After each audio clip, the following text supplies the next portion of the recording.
Assalamualaikum warahmatullahi wabarakatuh. Hai guys, terima kasih telah mengklik video ini. Bagi yang belum subscribe, boleh subscribe dulu channel ini ya guys. Di video kali ini aku mau ngebahas sebuah cerita horor di mana seseorang atau narasumber ini pernah mengalami kisah horornya di kampung dia ya guys. Tepatnya yaitu di kampung istrinya. Dan kita sebut kampung ini dengan nama Kampung Pesugihan. Mari kita bahas video ini di segmen Merinding Bersama. Check it out. Jadi ya guys, awal mula ceritanya, kita sebut aja nama yang di dalam narasumber ini dengan sebutan nama Mas Arif ya. Mas Arif ini dia tinggalnya ada di kota Batam ya, jadi sebuah kota gitu guys. Lalu dia berniatan untuk mau pindah aja gitu kan, hijrah dari kota Batam tersebut ke kampung istrinya. Akhirnya dia berniatan untuk pindah ke kampung istrinya guys. Nah, kampung istrinya itu ada di Subang, Indramayu. Jadi perbatasan ya. Dan kejadian ini pada tahun 2017. Dan saat dia pindah ke kampung istrinya, itu jauh dari ekspektasi dia. Dia pikir akan hanya desa-desa biasa gitu kan. Ternyata kampung istrinya ini bener-bener pelosok gitu guys. Dan kita sebut aja kampungnya ini dengan nama Kampung Pesugihan guys. Dan biasanya kalau dia pergi ke kampung-kampung gitu guys, itu biasanya itu hal-hal yang biasa aja gitu. Tapi kenapa di kali ini ketika dia ke kampung istrinya, itu tuh di luar daripada pandangan dia gitu. Ada yang berbeda gitu. Hingga sampai dia pernah nyeletuk ke istrinya. Wah, ini kampung kok kayak kampung hutan ya, katanya gitu guys. Lalu istrinya tuh malah ngejawab atau nyaut ya guys. Bilang, wah nggak cuman kamu loh yang bilang gitu. Soalnya pernah rumah-rumah yang besar-besar deretan ini ngundang ustadz-ustadz di luaran atau ustadz dari luar gitu ya guys. Dia bilang ini kampung kok kayak hutan. Ya kan persis banget loh sama yang dengan kamu omongin. Lalu tidak selang beberapa lama ya guys ya, sekitaran 1 bulanan gitu. Tiba-tiba ada kejadian yang di luar nalar ya, di luar daripada pikiran dia ya guys. Tiba-tiba ada orang di siang hari, di siang bolong, orang itu tiba-tiba putar seperti sebuah gangsing guys. Dan tiba-tiba dia meninggal yang membuat warga setempat berteriak histeris dan kaget. Ini orang kenapa gitu kan? Karena kondisinya saat itu tuh lagi rame ya. Karena orang-orang beraktivitas seperti biasa ke pasar ya. Tiba-tiba ada kejadian hal yang seperti itu, hal yang menakutkan seperti itu. Wah, ini kenapa gitu kan. Setelah kejadian itu, istrinya barulah bilang kalau itu adalah hasil dari perbuatan orang-orang yang melakukan pesugihan, guys. Jadi istrinya itu menyampaikan bahwa itu adalah kejadian-kejadian yang biasa terjadi di kampungnya, guys. Weh, serem banget kan, guys. Dari situ dia jadi mikir kan, bahaya dong di kampung. Ini kampung nggak sehat gitu kan. Saya pindah ke sini tuh pengen wajar-wajar aja gitu. Jadi sebenarnya ya guys, si Mas Arif ini adalah orang yang termasuk bisa ya, backgroundnya tuh dia dari keluarga yang bisa hal-hal mistis seperti itu. Pernah diajar-ajarin lah ya. Tapi dia itu menutup diri supaya dia nggak mau lagi hal-hal yang seperti itu menghantui dia gitu kan. Karena dia sudah lebih islami gitu loh guys. Akhirnya dia bilang nih ke istrinya, nih lihat aja kamu, pantesan aja musola-musola di sini pada sepi. Orang-orang yang azan aja tuh, itu lagi, itu lagi. Dan isinya adalah orang yang datang pun itu lagi, itu lagi. Bisa dihitung pakai jari gitu isi musola itu. Nggak sehat banget kan? Setelah dia menyampaikan itu kepada istrinya, akhirnya dia memutuskan untuk mengajak istrinya pindah aja. Gimana kalau kita yang agak rame lah ya, atau yang lebih kedepanan dari inilah. Terus istrinya ya udahlah setuju. Akhirnya mereka pun pindah dari tempat rumah ibunya atau rumah orang tua istrinya guys. 1 sampai 2 hari tuh masih aman-aman aja nih dia di tempat yang baru. Gak ada nih yang keanehan-keanehan. Terus jelang 10 hari ke belakang ya, tiba-tiba itu rumah atau kontrakan itu ada orang yang kesurupan di dekat kontrakan itu ya. Sampai akhirnya Ustadz dateng, tapi nggak mempan nih Ustadz ngobatin. Dia tuh sempet pengen nolong ya, karena dia punya yang bisa juga kan. Tapi udahlah nggak lah, nggak usah deh, masa saya jadi ngeluarin lagi gitu kan hal yang dulu dia pernah pendem gitu kan. Dan akhirnya dia mengurungkan diri nih untuk membantu. Udah dipanggil ustadz yang lain masih juga nih dia nggak mempan guys. Dan kebetulan di tempat kontrakan yang sama, di deket dengan tempat dia tinggal, itu ada orang ya, kita sebut aja dengan nama Diki. Diki ini kebetulan orang yang juga pernah tinggal di Batam. Nah, jadi dia kenal di deket kontrakannya itu. Jadi mereka saling kenal karena sama-sama di Batam. Dan ternyata si Diki ini juga mampu atau bisa ya ngebantu orang kesurupan gitu guys. Akhirnya Diki nih yang turun tangan ngebantu si orang yang kesurupan tadi guys. Dan akhirnya orang tersebut pun akhirnya sembuh guys. Yang tadinya meronta-ronta, akhirnya pun sembuh. Terus nggak selang beberapa lama, di dekat kontrakan itu ada orang yang melahirkan guys.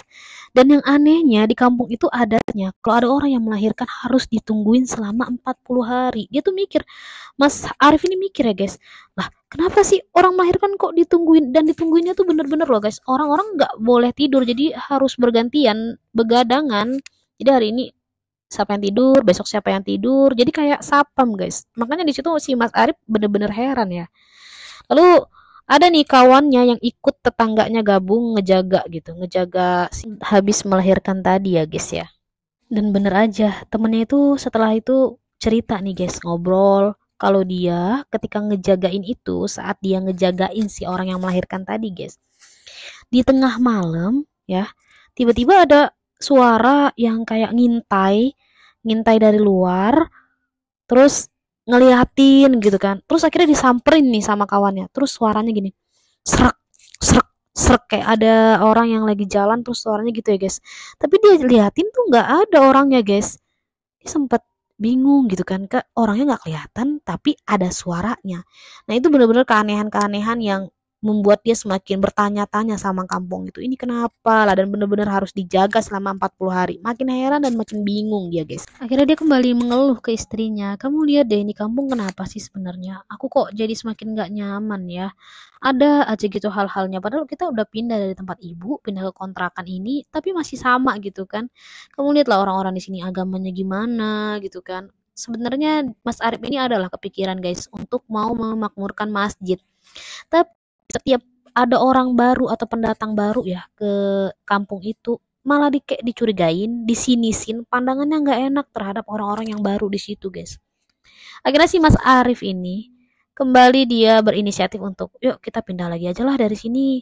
Di sini juga kayaknya kita belum ketemu nih yang cocok. Oke, akhirnya mereka pun sambil mencari-cari tempat, dapet nih tempat yang harganya cocok dan lebih maju dari tempat yang tadi awal mulanya ya. Dia lebih maju ke depan sedikit arah ke Pantura ya guys. Terus di situ juga punyanya seorang Pak Haji ya guys. Itulah akhirnya dia ngambil nih, cocok, harganya cocok, dia pun ambil tempat itu. Dan dia pun di tempat itu mulai berjualan guys. Selang beberapa hari ya, tepatnya 1 hari kemudian, dia didatengin sama orang asli situ ya. Terus dia nanya orang ini ke Mas Arif ini, orang baru ya mas? Iya nih mas, saya orang baru. Biasanya sih kalau orang baru di sini mah nggak betah ya mas. Wah, apalagi ini kan ya, dia mikir gitu lagi guys. Akhirnya dia merhatiin sekitaran rumah itu. Ternyata dia lihat di sekitaran tempat yang dia kontrak itu guys, ada pohon mangga. Dan saat dia lihat pohon mangga itu dia langsung mikir, oh ini yang buat orang bilang banyak yang nggak betah. Ternyata dia ngelihat kalau di rumah itu, atau lebih tepatnya di pohon mangga itu, ada yang nungguin, yaitu sesosok kuntilanak guys. Karena dia ini kan yang sudah seperti kita sampaikan tadi bahwa dia ini sedikit tahu ya guys. Makanya dia tahu dan bisa lihat hal-hal yang mistis seperti itu. Terus tapi dia nggak meduliin ya guys. Lanjut, terus dia masih jualan gitu. Terus nggak lama dari itu tuh anaknya ini sering banget panas. Akhirnya dia rukiah. Terus panas lagi, dirukiah lagi. Panas lagi, dirukiah lagi. Jadi sering banget panas dingin gitu. Sampai dia mikir, capek juga lah saya mau rukiah-rukiah kayak gini terus kan. Akhirnya dia mikir lagi guys, itu kayaknya yang di samping rumah di sebelah kontrakannya ini kayaknya kosong deh. Gimana kalau saya pindah ke sebelahnya aja ya. Akhirnya dia minta tolong sama istrinya untuk sampaikan ke orang yang punya kontrakan, gimana kalau seandainya kita pindah ke sebelahnya. Dan ternyata diperbolehkan. Akhirnya dia pindah nih guys ke tempat yang sebelahnya lagi. Dan ketika dia pindah, ada orang lagi nih yang nyamperin dia, tetangga sebelah, sambil bilang gini, Mas, hati-hati loh di sini. Ini di sini dulu ada yang pernah mendem atau kalau kata bahasanya namanya nanam sesuatu ya guys. Dia bilang nih tetangganya, dulu ada yang nggak suka sama Pak Haji, ada yang iri sama Pak Haji. Jadi orang tersebut nanam buhul lah ya ibaratnya guys. Nah di kontrakannya si Pak Haji tersebut. Makin mikir kan si Mas Arif ini kampung apa lagi lah, udah pindah dari rumah ke rumah masih aja ada aja ya guys di jalan-jalan tuh ya ada yang nebar kembang. Kan kebetulan kontrakannya si Mas Arif ini sampingnya kali ya guys. Nah di samping kalinya itu guys itu banyak orang yang sering nembar kembang. Jadi kayak ngerasanya Mas Arif ini kayak balik ke zaman dulu ya. Perasaan dia dulu ngeliat hal-hal yang seperti ini nih pada kejadian-kejadian tahun 80-an ketika dia masih kecil-kecil gitu ya guys. Kok sekarang di tahun di 2000-an kok masih ada hal-hal yang seperti ini. Jadi dia berasa kayak aneh kali di kampung ya. Orang-orang yang gak ada angin, gak ada hujan, tiba-tiba kesurupan. Aduh, dia tuh kayak udah biasa gitu selama beberapa bulan di sana ngelihat orang-orang kesurupan dadakan gitu guys, kesurupan massal ya, jadi kayak gitu dia ngelihatnya. Terus dari situ 1-2 bulanan selang daripada itu dia kan usahanya berjualan ya guys, lancar. Terus selama 1-2 bulan tuh lancar guys. Terus tiba-tiba guys di depan rumahnya Mas Arif ini alias di depan kontrakannya ya guys ada kotoran. Dan ternyata tahu nggak guys kotorannya adalah kotoran manusia. Heran kan ini kotoran siapa. Terus istrinya ini kan posisinya Mas Arif ini lagi tidur ya guys, dibangunin lah sama si istrinya. Mas bangun mas, bangun. Aduh ada apa sih. Terus istrinya nih ngejelasin, itu siapa ya yang buang kotoran di depan rumah kita sampai masuk-masuk ke dalam kamar lagi guys. Aneh kan. Terus suaminya kan heran, kotoran apa itu mas, kotoran manusia. Akhirnya dia bangun dan dia lihat dan dia bener-bener kaget. Gua iya, ini siapa yang buang kotoran bercecer-cecer sampai ke kamar-kamar ya, kan aneh banget. Terus dia mikir orang anaknya juga lagi tidur. Dan anaknya juga nggak mungkin kayak gitu guys. Karena anaknya udah besar gitu kan. Dari semenjak dia melihat kotoran itu guys. Nggak lama dari itu jualannya pun langsung mendadak sepi. Entah apalah kenapa tiba-tiba jualannya sepi. Biasanya tuh rame sampai ngantri-ngantri. Bahkan mereka pernah selama 3 jam itu sampai nggak sempet duduk karena saking ramenya guys. Tapi setelah kedatangan kotoran itu mendadak sepi sampai nggak ada yang datang, sampai hampir rugi ya mereka guys. Akhirnya Mas Arif ini inisiatif untuk ngerukiah rumahnya ya guys. Akhirnya dia rukiah dan nggak lama dari itu pun balik normal lagi. Dan setelah normal kembali jualan dia dan kembali lagi guys ada kotoran lagi. Coba guys, nggak masuk akal itu kan, kampung itu bener-bener aneh gitu kan. Akhirnya setelah ada kotoran lagi dia rukiah lagi. Terus setelah itu begitu lagi guys, ada kotoran lagi. Sehingga beberapa kali terjadi hal seperti itu ya guys. Sampai dia mikir ya, apa saya buka aja lagi ya ilmu spiritual saya yang dulu saya pendam. Nah, semenjak itulah istrinya ini cerita bahwa ya emang kampung ini kayak gitu mas. Di sini isinya adalah orang-orang yang kalau nggak santet, ya pesugihan. Itu deretan rumah-rumah ya mas. Itu orang-orang pesugihan. Dan di sana itu guys, ada rumah-rumah yang besarnya tuh nggak wajar. Sampai mereka tuh mikir ya, Mas Arif dan istrinya ini mikir, ini orang kerja apa, punya rumah semewah dan semegah ini gitu. Ternyata istrinya sampaikan bahwa ya dia itulah mas pelaku pesugihan itu. Dan ada ya guys di situ seorang ibu-ibu gitu guys, disantet sampai sampai gila ya guys. Kerjaannya marah-marah, ngamuk-ngamuk, banting-banting, ketemu orang maunya gebukin orang gitu guys. Tapi kalau ketemu sama istrinya Mas Arif ini, dia baik, bisa diajak ngobrol, guys. Jadi dia dengar-dengar dan punya usut, dia tuh disantet oleh mantan suaminya, gara-gara dia minta cerai tapi suaminya nggak terima untuk diceraikan. Nah disitulah dia jadi gila. Dan yang anehnya dia kalau ngobrol sama istrinya normal-normal aja guys. Setelah 6 bulan dia bertahan bekerja berjualan bersama istrinya, akhirnya dia memutuskan untuk kerja di luar daripada tempat dia tinggal ya guys. Jadi beda kecamatan gitu ya guys. Karena akhirnya dagangan dia itu bener-bener udah nggak laku lagi. Akhirnya dia kerja keluar dan warung mungkin istrinya yang buka ya guys ya.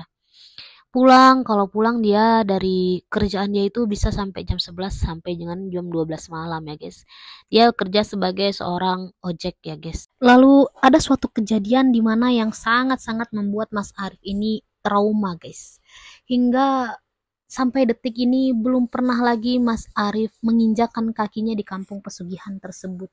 Karena benar-benar itu tidak pernah terlupakan di benak Mas Arif. Yaitu ketika Mas Arif sedang kerja seperti biasanya ya guys, dan pulang biasanya kan jam 11 sampai dengan jam 12 malam. Nah di hari itu tumben-tumbennya si istri ini nelpon di jam 9 malam. Nelpon gitu tut, ini nggak diangkat-angkat sama Mas Arif. Lalu masih nelpon lagi sampai suaminya ini Mas Arif berpikiran ini kenapa nelpon terus orang lagi kerja gitu kan guys. Akhirnya mau nggak mau tuh Mas Arif angkat kan. Halo, kenapa? Kata Mas Arif. Lalu di seberang istrinya bilang, ini loh anakmu matanya udah melotot aja, matanya sudah putih semua, cepat pulang.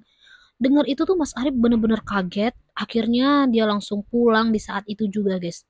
Dan ketika dia pulang bener aja guys, anaknya tuh udah nangis-nangis aja ketakutan, matanya itu udah ke atas semua sampai hitam-hitamnya itu hilang, jadi tinggal kelihatan putihnya aja. Sampai kalau dia inget itu tuh bener-bener merinding gitu guys. Ini dari mana? Kok bisa sampai kayak gini? Kata Mas Arif pada istrinya. Lalu istrinya jawab, itu loh dia dari depan kali depan rumah.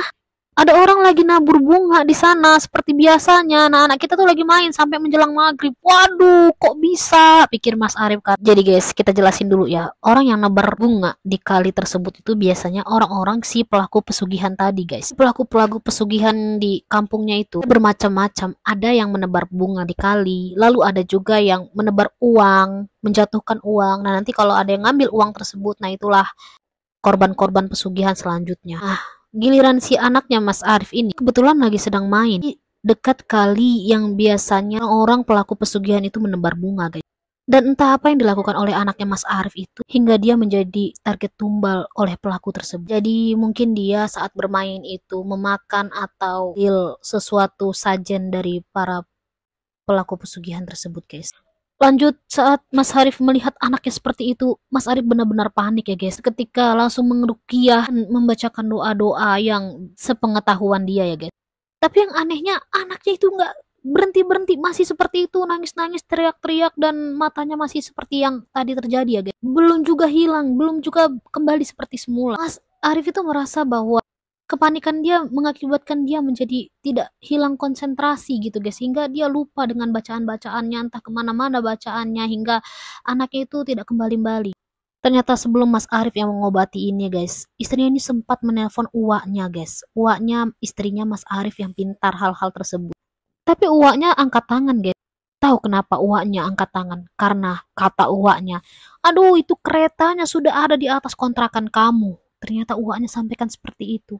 Kata uaknya guys, udah ada kereta kencana yang isinya adalah ratu di atas kencana tersebut yang bersiap-siap mengambil anaknya Mas Arif. Jadi uaknya itu udah angkat tangan, dia bilang udah nggak bisa lagi, itu sudah tidak bisa tertolong. Akhirnya sempat putus asa istrinya Mas Arif, akhirnya dia menelpon orang yang pintar lainnya guys. Dan ketika dia menelpon orang yang lainnya juga guys, orang tersebut pun sama menyampaikannya seperti uaknya menyampaikan guys. Kalau katanya di atas kontrakannya sudah ada ratu yang telah bersiap-siap untuk mengambil anaknya Mas Arif guys. Lalu saat Mas Arif yang menangani di kondisi yang sangat panik tersebut, Mas Arif terus saja berdoa hingga karena doanya ini sampai anaknya belum juga sadarkan diri. Mas Arif ini sempat marah dan kesal ya guys. Akhirnya dia mendobrak dinding. Dia memukul dinding sekeras-kerasnya. Lalu dia bilang, pergi kalau mau berani hadapan dengan saya.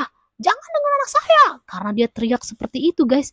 Tiba-tiba guys anaknya ini sadarkan diri guys. Dan kembali seperti semula.